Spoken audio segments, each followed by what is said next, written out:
Students, my self Lokesh. Chemistry की class में आप सभी का स्वागत है। हम पढ़ रहे हैं 12th केमिस्ट्री और 12th केमिस्ट्री के अंदर हमारी यूनिट चल रही है केमिकल काइनेटिक्स, 4th यूनिट है और इसके अंदर हम बात कर रहे हैं।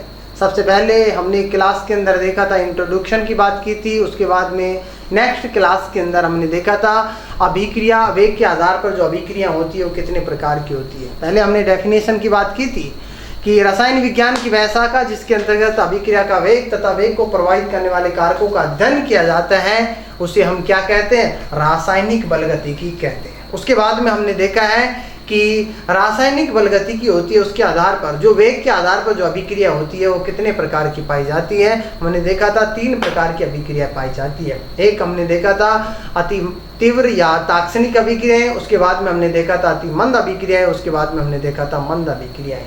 जो अति तीव्र या तात्क्षणिक अभिक्रिया होते हैं उन अभिक्रिया का वेग ज्ञात करना संभव नहीं होता है और ये जो अभिक्रिया होती है आणविक यौगिक आयनिक यौगिकों के अंदर पाई जाती है और इनके जो अंदर जो रिएक्टेंट होता है वो जब प्रोडक्ट के अंदर कन्वर्ट होता है तो उसके दौरान 10⁻⁻12 से 10⁻16 सेकंड का समय लगता है। उसके बाद में हमने देखा था कि अति मंद अभिक्रियाएं वे अभिक्रियाएं जो कि अति मंद गति से होती है या बहुत धीमी गति से संपन्न होती है, जिससे रिएक्टेंट को प्रोडक्ट के अंदर कन्वर्ट होने में बहुत ज़्यादा समय लग जाता है। ऐसी अभिक्रियाओं को हम क्या कहते हैं, अति मंद अभिक्रियाएं कहते हैं। जैसे हमने एग्जाम्पल की बात की थी, लोहे पर जंग लगना, चट्टानों का क्षय होना, जैव ईंधन का बनना, कार्बन का हीरे में रूपांतरण, ये सब अभिक्रियाएं होती हैं। अर्थात ये सारे जो एग्जाम्पल होते हैं अति मंद अभिक्रियाओं के एग्जाम्पल होते हैं। उसके बाद में नेक्स्ट नंबर 3 की हम बात करें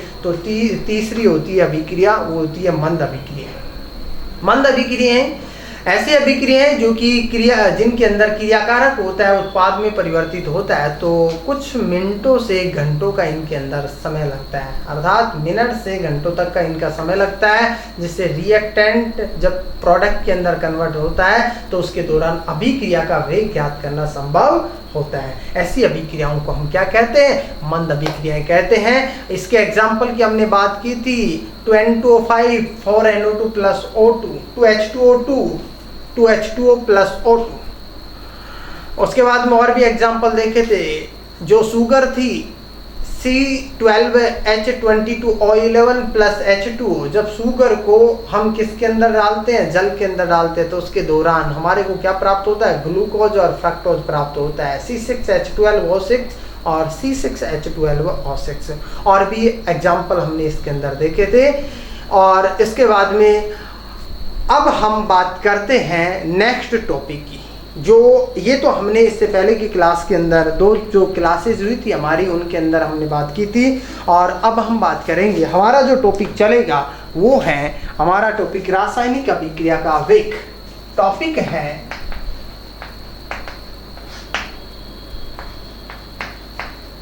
रासायनिक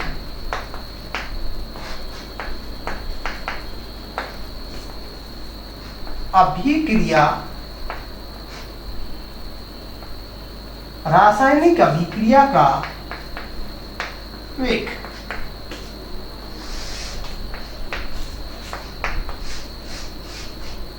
रासायनिक अभिक्रिया का देखिए, कोई भी रासायनिक अभिक्रिया होती है जब संपन्न होती है, अर्थात रिएक्टेंट जब प्रोडक्ट के अंदर कन्वर्ट होता है, कोई भी रिएक्टेंट होता है और जब ये प्रोडक्ट के अंदर कन्वर्ट होता है तो उसके दौरान रिएक्टेंट की जो कंसंट्रेशन होती है, जो सांद्रता होती है, उसके अंदर तो क्या आती रहती है, कमी आती रहती है। मीन्स जो रिएक्टेंट होता है, जो क्रियाकारक होता है, उसकी सांद्रता के अंदर लगातार क्या होती रहती है, कमी आती रहती है। जबकि जो प्रोडक्ट होता है उसकी सांद्रता के अंदर जो इसकी जो कंसंट्रेशन होती है, जो सांद्रता होती है, उनके अंदर लगातार क्या होती रहती है, वृद्धि होती रहती है। मीन्स जब रिएक्टेंट प्रोडक्ट के अंदर कन्वर्ट होगा तो उसके दौरान रिएक्टेंट की सांद्रता के अंदर लगातार कमी होती रहती है और प्रोडक्ट की सांद्रता के अंदर क्या होती रहती है, लगातार वृद्धि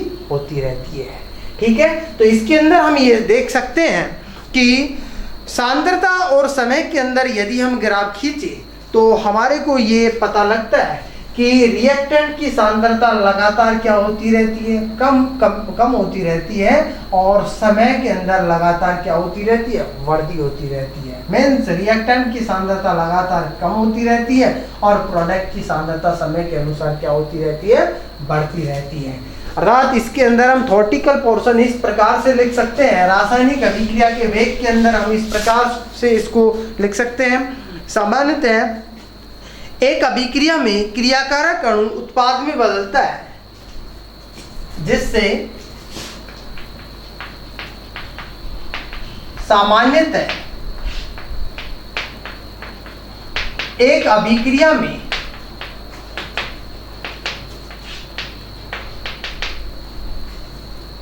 क्रियाकारक अणु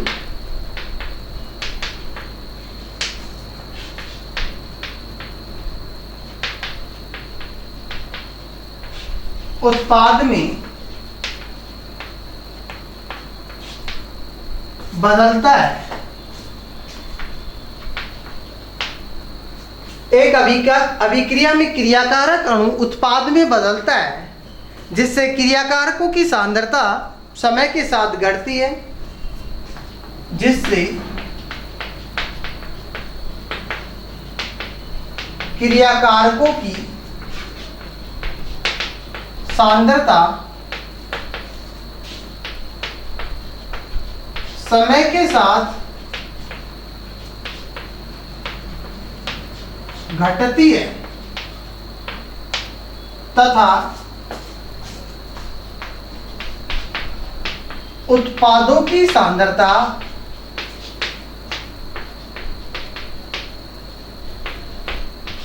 समय के साथ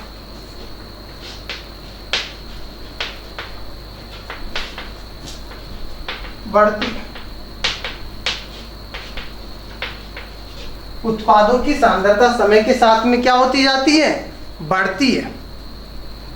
अर्थात किसी अभिक्रिया में समय के साथ सांद्रता में परिवर्तन होता रहता है। अर्थात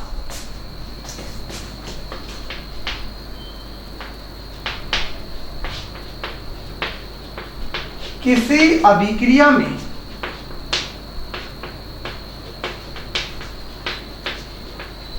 समय के साथ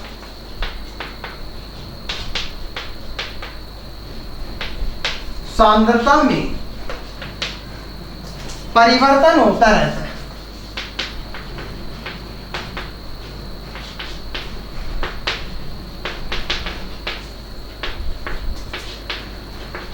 परिवर्तन होता रहता है। मीन्स हम ये कह सकते हैं किसी रासायनिक अभिक्रिया में एकांक समय में सांद्रता में होने वाला परिवर्तन रासायनिक अभिक्रिया का वेग कहलाता है। किसी अभिक्रिया में, किसी रासायनिक अभिक्रिया में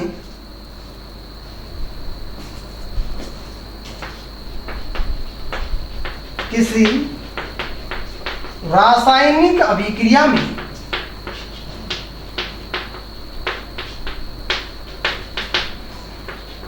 एकांक समय में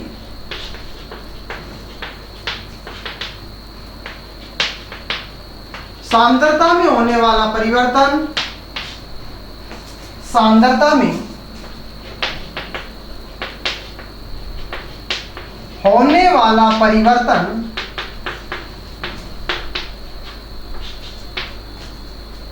रासायनिक अभिक्रिया का वेग कहलाता है।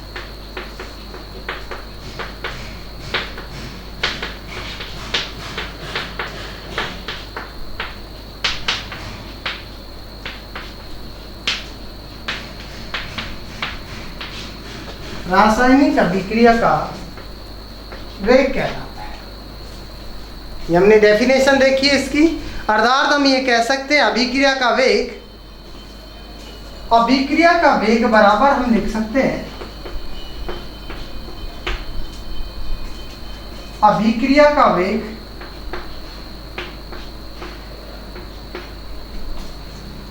बराबर हम लिख सकते हैं सांद्रता में परिवर्तन अपॉन परिवर्तन में लगा समय। सांद्रता में परिवर्तन अपॉन परिवर्तन में लगा समय।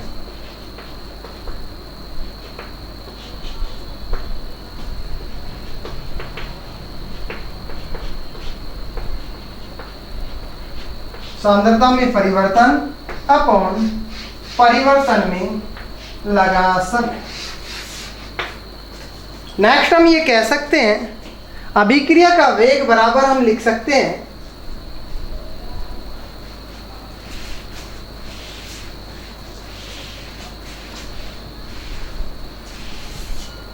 अभिक्रिया का वेग अभिकारा के उत्पादों की सांद्रता में परिवर्तन अपॉन परिवर्तन में लगा समय। अभिक्रिया का वेग बराबर अभिकार को या उत्पादों की सांद्रता में परिवर्तन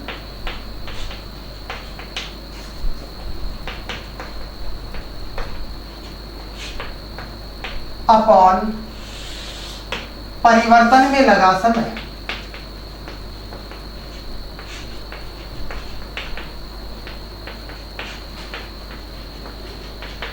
मीन्स यदि हम इसकी इकाई की बात करें, अभिक्रिया के वेग की इकाई की बात करें, अभिक्रिया के वेग की इकाई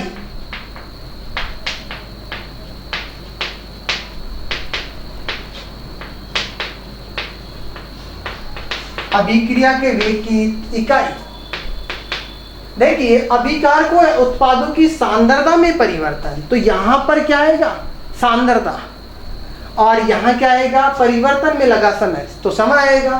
तो यहां सांद्रता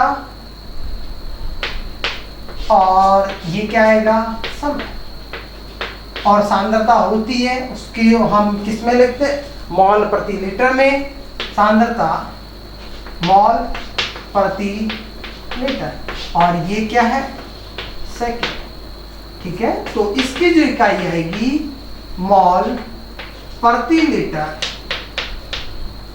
और सेकेंड इनवर्स। तो ये क्या आती है इसकी क्या है इकाई है अभिक्रिया के वेग की इकाई। एक नंबर का क्वेश्चन पूछ लिया जाता है यहाँ से मॉल प्रति लीटर प्रति सेकेंड, ये क्या है इसकी यूनिट है। ठीक है, मॉल प्रति लीटर प्रति सेकेंड इसकी यूनिट की हमने बात की है। नेक्स्ट हम यदि सांद्रता और समय के मध्य यदि ग्राफ की हम बात करते हैं तो देखिए सांद्रता और समय के मध्य यदि हम ग्राफ की बात करें तो हमने यहाँ तक तो इसकी यूनिट्स की बात की है। सांद्रता और समय के मध्य यदि हम ग्राफ की बात करते हैं तो हमारे को इस प्रकार से ग्राफ प्राप्त होता है। ये है यहाँ पर हम बात करें सांद्रता और ये क्या है समय, ये 0 पॉइंट है, ये सांद्रता और क्या है ये समय, सांद्रता और समय। देखिए इसके अंदर जो यदि हम प्रोडक्ट की बात करते हैं या फिर रिएक्टेंट की बात करते हैं तो रिएक्टेंट होता है उसकी सांद्रता के अंदर लगातार क्या होती रहती है कमी रहती है। जैसे जैसे समय बढ़ता जाता है सांद्रता रिएक्टेंट की सांद्रता के अंदर लगातार क्या होती रहती है कमी होती रहती है। ये रिएक्टेंट और इसकी क्या है कंसंट्रेशन। और जैसे जैसे समय बढ़ता रहता है प्रोडक्ट की सांद्रता के अंदर लगातार क्या होती रहती है वृद्धि होती रहती है। ये क्या है ये प्रोडक्ट और इसकी ये क्या है कंसंट्रेशन। अर्थात समय के साथ सांद्रता के अंदर जो रिएक्टेंट की जो सांद्रता होती है उसके अंदर लगातार क्या होती रहती है कमी होती रहती है। और प्रोडक्ट जो होता है शुरुआत में प्रोडक्ट का मान कितना होता है 0 होता है, क्योंकि जब अभिक्रियाएं नहीं होती है तो जो रिएक्टेंट होता है जब प्रोडक्ट के अंदर कन्वर्ट नहीं होगा, अभिक्रिया ही नहीं होगी, तो प्रोडक्ट का मान क्या रहेगा? शून्य रहेगा। लेकिन जैसे अभिक्रिया होती है तो रिएक्टेंट की सांद्रता के अंदर लगातार कमी रहती है, तो समय के साथ साथ प्रोडक्ट की सांद्रता के अंदर लगातार क्या होती रहती है? वृद्धि होती रहती है। ये हमने बात की है ग्राफ नंबर 1 की बात की है, हमने फर्स्ट ग्राफ की बात की है। दूसरे ग्राफ से हम ये समझ सकते हैं वेग और समय के साथ यदि हम ग्राफ खींचते हैं, देखिए वेग और समय के मध्य यदि हम ग्राफ खींचते हैं तो ये है अभिक्रिया का वेग और ये है समय, ठीक है। देखिए अभिक्रिया का वेग और समय के मध्य यदि हम ग्राफ की बात करें तो अभिक्रिया का वेग और समय के मध्य यदि ग्राफ की बात करते हैं तो जैसे जैसे समय बढ़ता जाता है जो प्रोडक्ट होता है या फिर रिएक्टेंट होते हैं, रिएक्टेंट जब प्रोडक्ट के अंदर कन्वर्ट होता है तो उसके दौरान जो पहले जो अभिक्रिया का वेग होता है अति तीव्र गति से होता है, मीन्स अभिक्रिया का वेग बहुत ज्यादा होता है और धीरे धीरे अभिक्रिया के वेग के अंदर लगातार क्या होती रहती है? कमी होती रहती है। मीन्स रिएक्टेंट जो होगा जब प्रोडक्ट के अंदर कन्वर्ट होता है तो उसके दौरान अभिक्रिया का वेग होता है प्रारंभ में बहुत तीव्र गति के साथ में होता है, क्योंकि जो कंसंट्रेशन होती है रिएक्टेंट की कंसंट्रेशन जल्दी से जल्दी किस में कन्वर्ट होती रहती है? प्रोडक्ट के अंदर कन्वर्ट होती रहती है। प्रोडक्ट की कंसंट्रेशन के अंदर लगातार वृद्धि होती है तीव्र गति से और रिएक्टेंट की कंसंट्रेशन के अंदर लगातार तीव्र गति से क्या होती रहती है? कमी होती रहती है। तो अभिक्रिया का वेग प्रारंभ में तो बहुत तीव्र गति से होता है और उसके बाद में अति मंद गति मीन्स मंद गति से अभिक्रिया का वेग क्या होता जाता है? बढ़ता जाता है। ये जो ग्राफ होता है वो ग्राफ ये होता है अनंत स्पर्शी ग्राफ होता है। कैसा ग्राफ होता है? अनंत स्पर्शी ग्राफ होता है। इसको हमने नंबर दिया है सेकंड नंबर का ग्राफ। ये तो फर्स्ट नंबर का ग्राफ है और ये है सेकंड नंबर का ग्राफ। दोनों ग्राफों से ये जो दोनों ग्राफ हैं इनसे दोनों आरेख हमने बनाए, इनसे हम हमारे को ये पता लगता है कि अभिक्रिया का वेग किस प्रकार से ज्ञात किया जाता है और कैसे प्रवाहित होता है। सांद्रता और वेग के मध्य, सांद्रता और समय के मध्य ग्राफ खींचते हैं तो क्या प्रभाव पड़ता है और वेग और समय के मध्य ग्राफ खींचते हैं तो क्या प्रभाव पड़ता है। जो ये हमने देखा है इसके अंदर हमारा जो टॉपिक था रासायनिक अभिक्रिया का वेग और हमने इसकी बात की है कंप्लीट, इसकी यूनिट की बात की हमने। 1 नंबर का क्वेश्चन पूछ लिया जाता है यूनिट के अंदर और इसका ग्राफ बनवा लेता है। ग्राफ के अंदर हमारे को 1 नंबर का क्वेश्चन पूछ लिया जाता है इसके अंदर। और अभिक्रिया का वेग क्या होता है, किस प्रकार से ज्ञात किया जाता है, यहाँ से भी क्वेश्चन पूछा जा सकता है। तो हमने कंप्लीट टॉपिक की बात की है, रासायनिक अभिक्रिया के वेग की हमने बात की है। और उसके बाद में हम बात करेंगे अभिक्रिया के वेग के प्रकार, कितने प्रकार की होती है अभिक्रिया का वेग होता है, वो कितने प्रकार का होता है। देखिए हमने इससे पहले भी क्लास के अंदर बात की थी और आज हम फिर से एक मैं लाइन से आपको मैं बताता हूँ। जो भी इंसान होता है सबसे बेहतर बनता है, तो बेहतर बनने के लिए आपको खराब से खराब हालत से गुजरना होगा। यदि आप बेहतर बनना चाहते हैं और किसी भी इंसान को बहुत बेहतर बनना है तो उसकी जो खराब से खराब सिचुएशन होती है, खराब से खराब हालत होती है, ठीक है, तो उनसे उसको क्या होना पड़ता है, गुजरना पड़ता है। यदि किसी इंसान ने डट कर सामना किया है, खराब से खराब हालत से उसका मतलब गुजरा है वो और पूरा अनुभव प्राप्त किया है, तो उसके बाद में उस इंसान को कोई रोकने वाला नहीं होता है। तो बेहतर बनने के लिए हमारे को खराब से खराब हालत से गुजरना पड़ता है। यहीं पर हम हमारी जो टॉपिक था रासायनिक अभिक्रिया का वेग, इसको हम एंड करते हैं और नेक्स्ट उसके बाद में हम शुरुआत करेंगे अगली क्लास के अंदर। यहीं पर मैं आप सभी लोगों को धन्यवाद देता हूँ।